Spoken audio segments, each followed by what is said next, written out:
supaya ada kepastian referensi. Saya memang punya tradisi membaca kitab supaya ada kepastian referensi.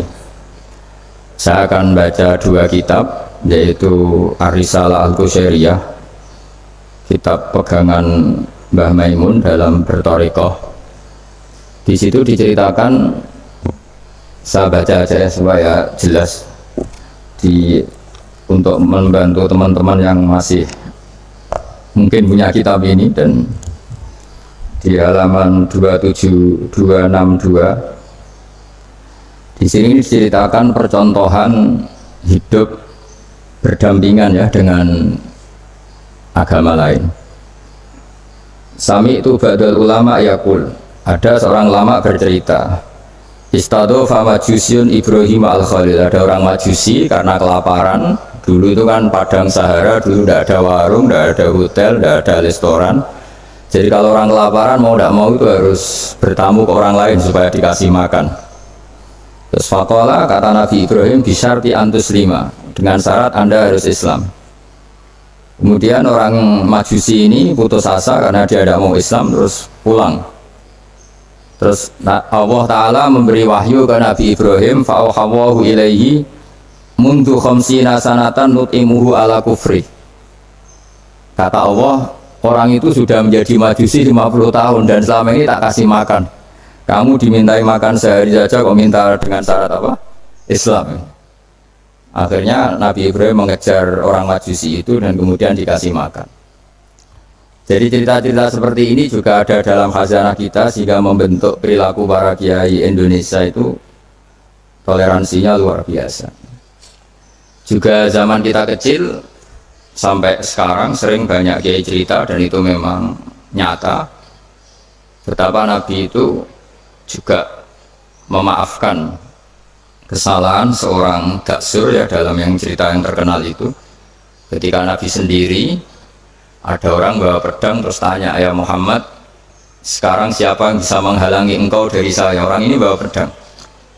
Karena Nabi seorang Nabi yang sangat dekat Allah, Nabi matur Allah gitu.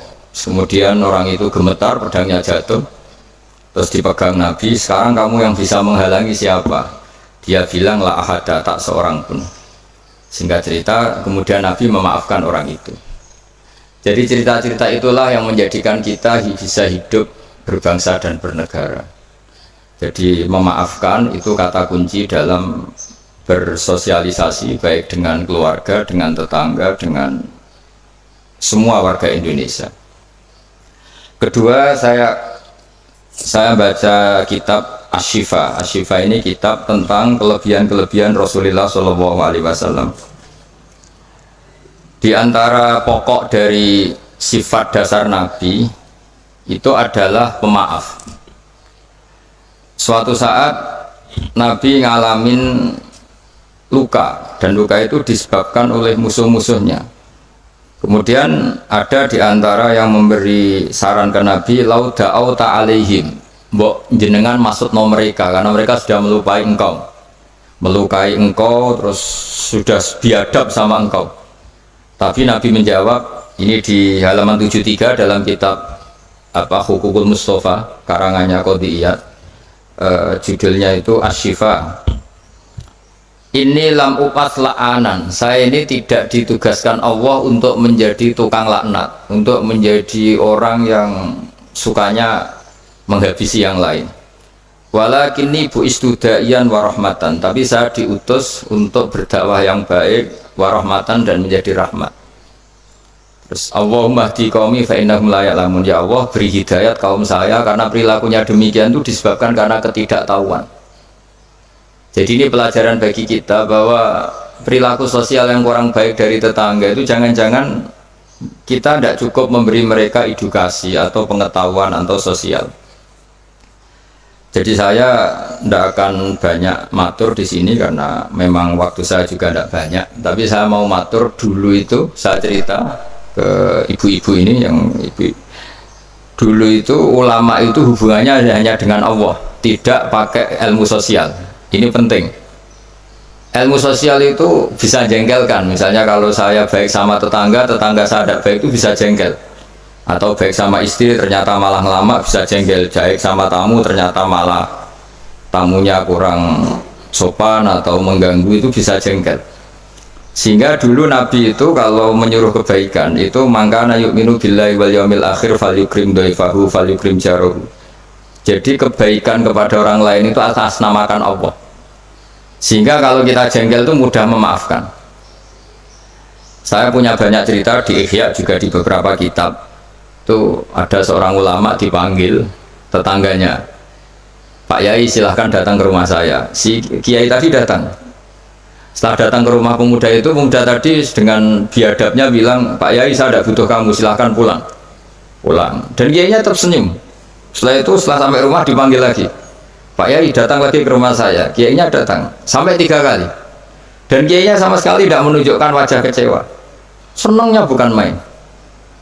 Terus pemuda tadi tanya, kenapa engkau tidak benci, kenapa engkau gak tersinggung? Kiainya tertawa-tawa. Nah, saya datang ke kamu itu bukan karena apa-apa. Memang Allah menyuruh saya ini memuliakan tangga.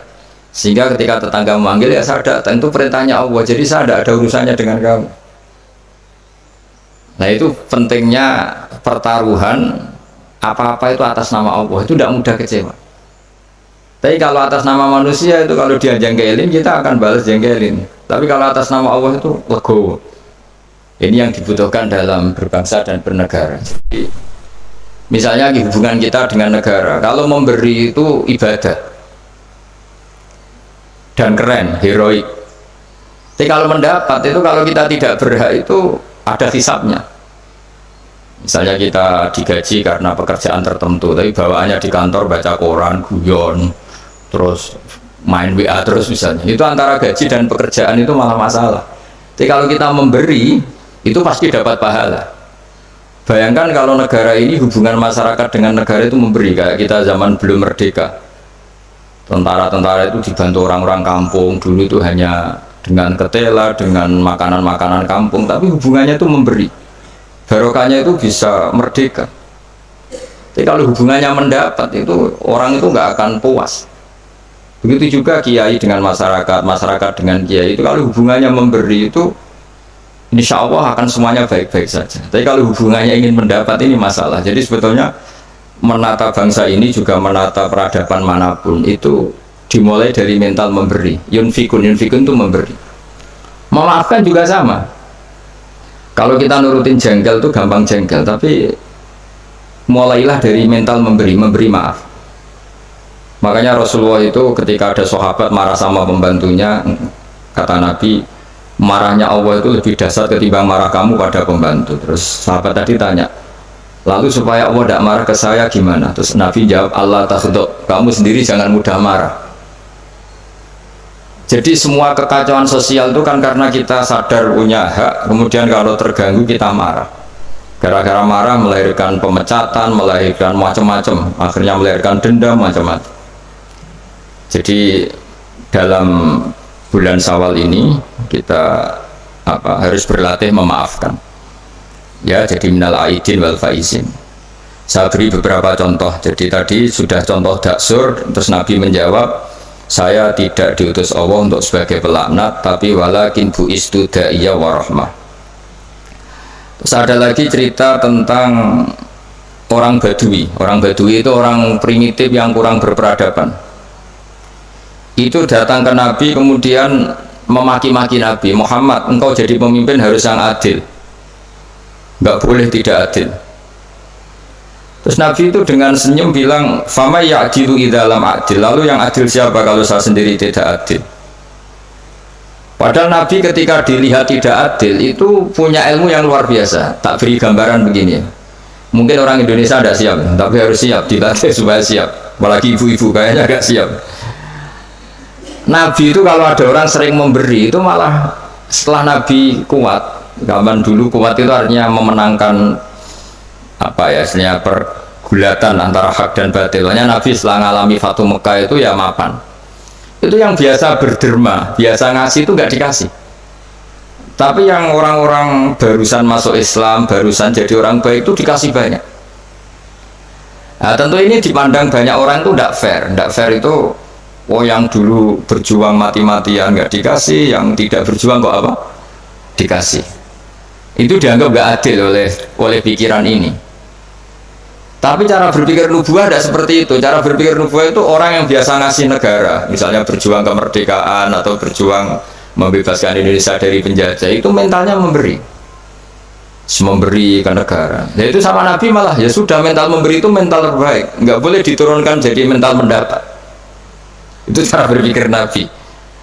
Kan nggak lucu kan, orang dulu biasa memberi, lalu pas tua, pas mau mati mentalnya ingin mendapat. Kalau ndak geremeng, ini dari mantan heroik jadi mantan heroik, terus sekarang mentalnya jadi sa'il, peminta-minta, itu kan ndak keren, turun derajat. Tapi kalau orang kan nggak terima, wong dulu zaman miskin sama saya, setelah kaya kok lupa saya. Sebetulnya ketika miskin kamu bantu temen, ketika kaya biar saja dia nggak bantu kamu, biar kamu ketemu Allah itu keren. Statusnya hanya membantu, bukan dibantu. Tapi ini insya Allah kayaknya banyak yang nggak siap. Jadi kalau kamu punya teman miskin, kok teman kamu jadi pejabat atau jadi orang kaya, biarin aja. Biar kamu tetap keren. Itu dulu tak bantu, sampai sekarang pun tetap tak bantu. Sekarang dia kaya, tidak minta bantuan saya, tapi saya tetap keren. Status membantu masih melekat. Tapi setelah kamu batalkan sendiri status Anda karena kamu minta-minta, kalau tidak geremeng, maka dari status membantu menjadi peminta. Itu nubuah ya namanya. Jadi nubuah itu pikiran yang super. Sehingga dan itu harus ditanamkan di hubungan kita dengan negara, dengan orang tua, dengan tetangga. Kalau bisa mental kita itu al-yadul ulya khairum al yadis sufla, mentalnya memberi. Karena mentalnya memberi itu nggak gampang kecewa. Tapi kalau mentalnya tamak, didatangi bupati kok nggak ninggalin papa, didatangi gubernur pikirannya gitu, didatangi teman kaya begitu, didatangin apa saja itu kecewa gara-gara punya keinginan yang macam-macam. Tapi kalau mental kita memberi, tersiksa kita kalau tidak bisa memberi ke negara, memberi apa saja, memberi ke negara ikut jaga stabilitas nasional, memberi ke tetangga paling tidak kalau tidak bisa bantu ya tidak ganggu. Ya sudah seperti itu.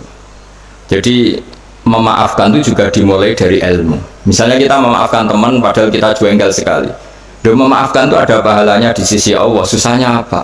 Kadang kita berpikir enggak, wah kalau tak maafin dia nanti kumo luhur, nanti sombong. Hubungan hidup kita ini dengan Allah, bukan dengan makhluk. Sama hubungan hidup kita ini dengan Allah, bukan dengan makhluk. Ya kayak tadi, nah saya datang ke kamu karena perintah Allah, tidak ada hubungannya dengan kamu. Kok kamu jengkelin kayak apa, saya tetap akan datang.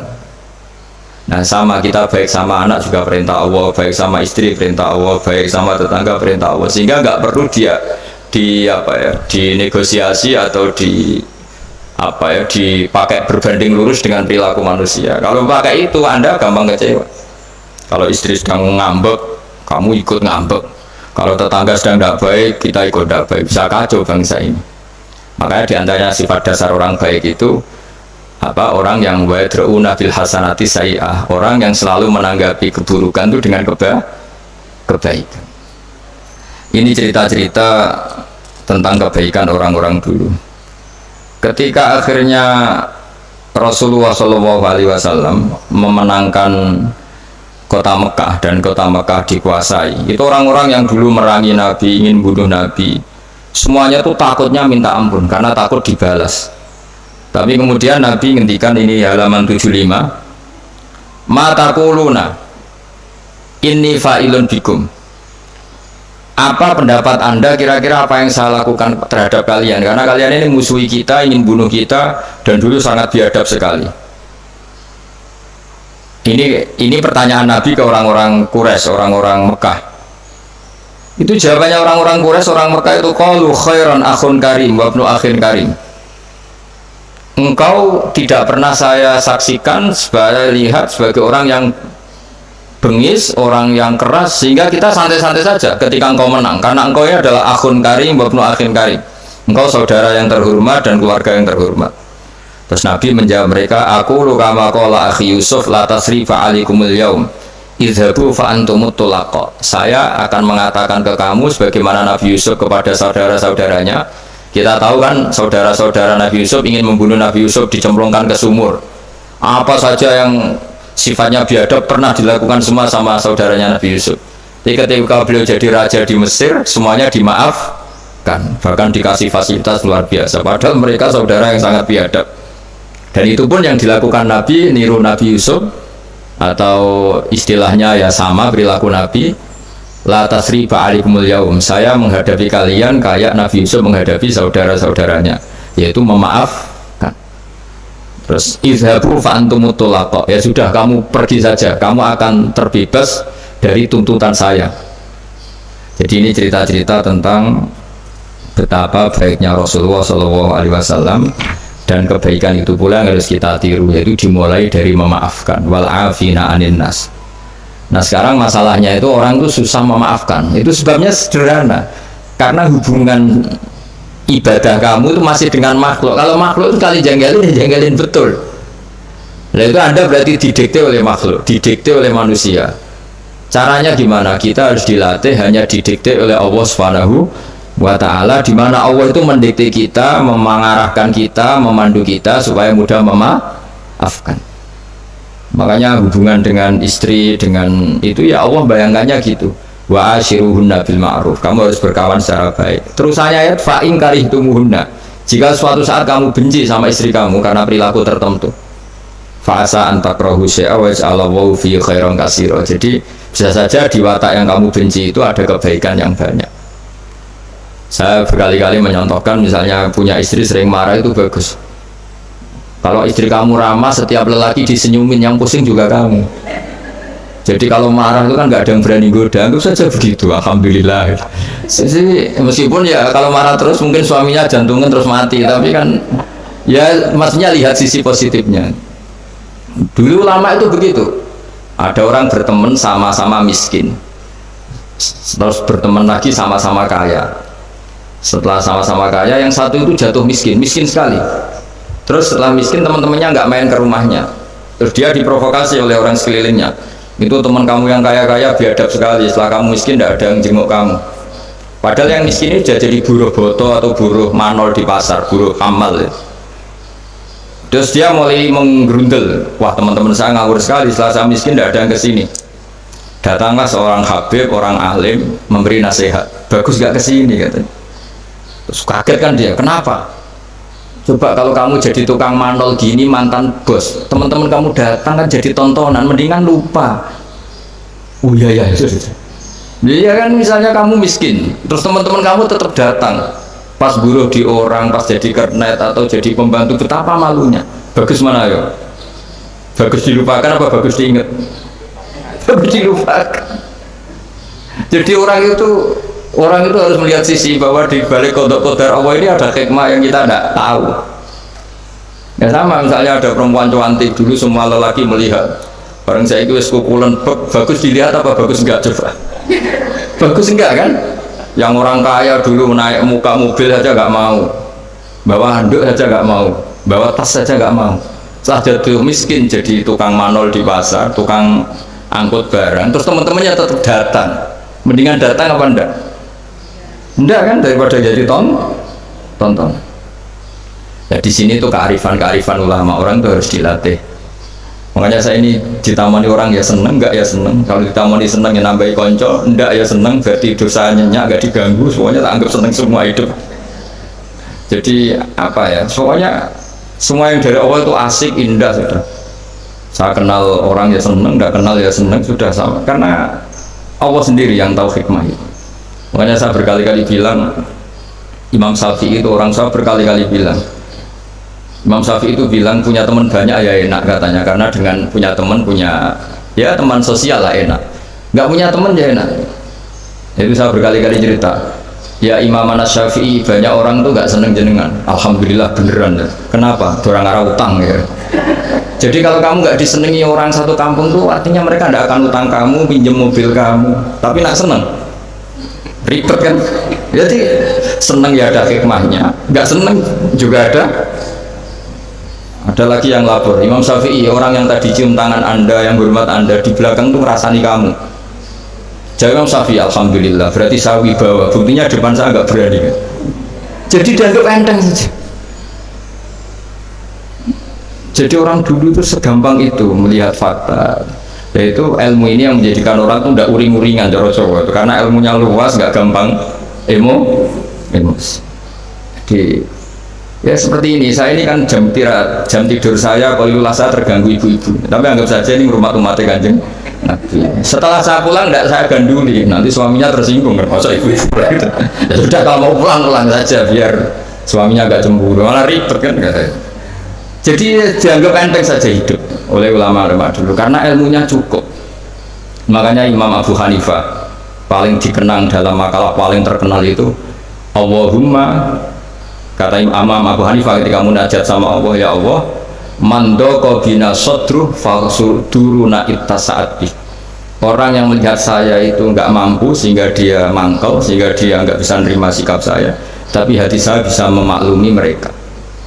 Misalnya kita kaya, top, terus banyak yang hasut, ya kita harus maklumi. Di mana-mana orang dihasut itu ya keren. Kalau kamu miskin yang mau ngasut itu siapa? Kalau kamu cantik dihasuti orang harus bangga.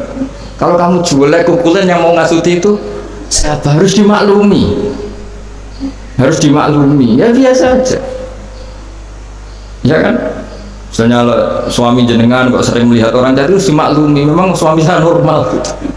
Karena suami sampai untuk seneng wong wireng, kukulan, keriting, welek. Ki bojoku iki waras ora kan mestinya. Ya, tapi sampean nggak siap kan dengan ilmu-ilmu seperti itu. Jadi ya sudah biasa. Jadi memaafkan itu saya dimulai dari ilmu bahwa hidup kita ini hubungannya hanya dengan Allah Subhanahu wa Ta'ala, dan Allah pula yang menyuruh kita mudah memaafkan. Tapi kalau Anda memaafkan berdasar hitung-hitungan sosial itu pasti sering tidak memaafkan karena mangkel itu ya mangkel dongkol kan, kita pernah dihujat, pernah dibully, pernah disakitin. Jadi kalau kamu ingat itu Allah Ta'ala menyuruh kita kebaikan dan Allah akan berjanji akan membalas orang-orang yang pemaaf, insya Allah kamu akan menjadi ringan. Terus yang terakhir dawuh Imam Ahmad bin Hanbal, beliau pernah dipenjara, beliau pernah dicambuk karena kebenaran, demi kebenaran, tapi orang-orang ini semuanya dimaafkan.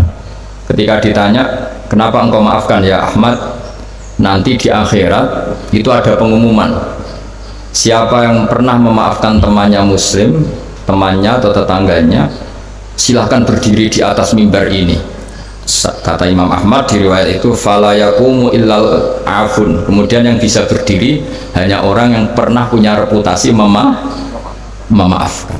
Maka maafkan ini pahalanya besar sekali. Jadi Syawal ini dimulai dari mudah memaafkan, itu wal kaziminal ghaidha wal afina anin nas. Matur nuwun semuanya, dan saya tidak bisa matur banyak karena saya juga sibuk, karena yang ngajar sama belajar saya itu, supaya yang ganggu juga desanya tidak banyak-banyak. jadi ya sama-sama enak gitu loh. Kalau suami jenengan nunggu juga nunggunya nggak lama-lama, jadi entah masih ditunggu tanda ya tidak tahu saya, tapi kan khusnudan lah, masih banyak yang nunggu itu, masih keluarga maksudnya banyak yang nunggu. Jadi saya mohon latihlah hidup secara ikhlas. Ikhlas itu apa-apa demi Allah Subhanahu wa Ta'ala. Makanya itu bedanya Islam dengan yang lain. Maksudnya orang-orang ateis atau orang-orang yang tidak beragama itu hukum sosial kan segala-galanya. Bedanya yang beragama sama yang tidak beragama. Tapi kalau orang beragama itu pikirannya Allah, jadi tentang berbaik sama tetangga saja, karena mangkana yu'minu billah wal yaumil akhir. Jika buat tetangga itu tidak balas baik, kita inginnya juga tetap baik karena berdasar perintahnya Allah. Mbok anak sampean boeling tetap ingin baik karena itu perintah Allah. Tapi kalau sampean berdasar manusia, lapo tak sangoni nakal, lapo tak apii ora apik mbek aku, nanti kacau, bangsa ini bisa kacau karena semuanya didikte sesama makhluk. Makanya Islam itu mengajarkan apa? Kebaikan sosial pun karena berdasar perintahnya Allah Subhanahu wa Ta'ala. Jadi saya kira demikian. Wassalamualaikum warahmatullahi wabarakatuh. Bismillahirrahmanirrahim. Nahmaduka ya ghafuru ya syakuru, wa sholli wa sallim ala sayyidina maulana Muhammad sallallahu alaihi wasallam asma'in. Allahumma ya waj'alna mutawaddina fika mutahabina fika ya Allah, waj'alna mimma yansuru dinakal qawim. Allahumma ja'alna aminin mutmainin alladzina la khaufun 'alaihim wa lam yahzanun, warzuqna sidatal qawli wal fi'al, warzuqna ri'ayatal hifz. Allahumma ya Allah ir'abam ya Allah ra'iyata Indonesia wa mahfadhum wa ra'ahum bi ainiratik Allahumma ya ilahana ya Allah urzuqna rizqan halalan wasi'an barakan intik warzuqna ya wa tuma'ninatal qalbi ya Allah ma'ana wa fina ya Allah barik lana ma'ajiranina wa ma'aduyufina wa ma'amala alimina wa ma'alimina innaka ala kulli syai'in qadir wa annakal haqqus samad waj'alna huwani min salimin mu'afin min kulli balai dunya al-akhirah nas'aluka ya wa'alafa wal-afiyah lana wa li ahli Indonesia ya wa'amatan wa li a'immatil muslimina wa amatihim Rabbana atina fid dunya hasanah fil akhirati hasanah wa qina adzabannar sallallahu ala sayyidina Muhammad wa sahbihi wa barakatuh subhana rabbika rabbil izzati amma yasifun wa salamun alal mursalin alhamdulillahi rabbil alamin. Al-Fatihah.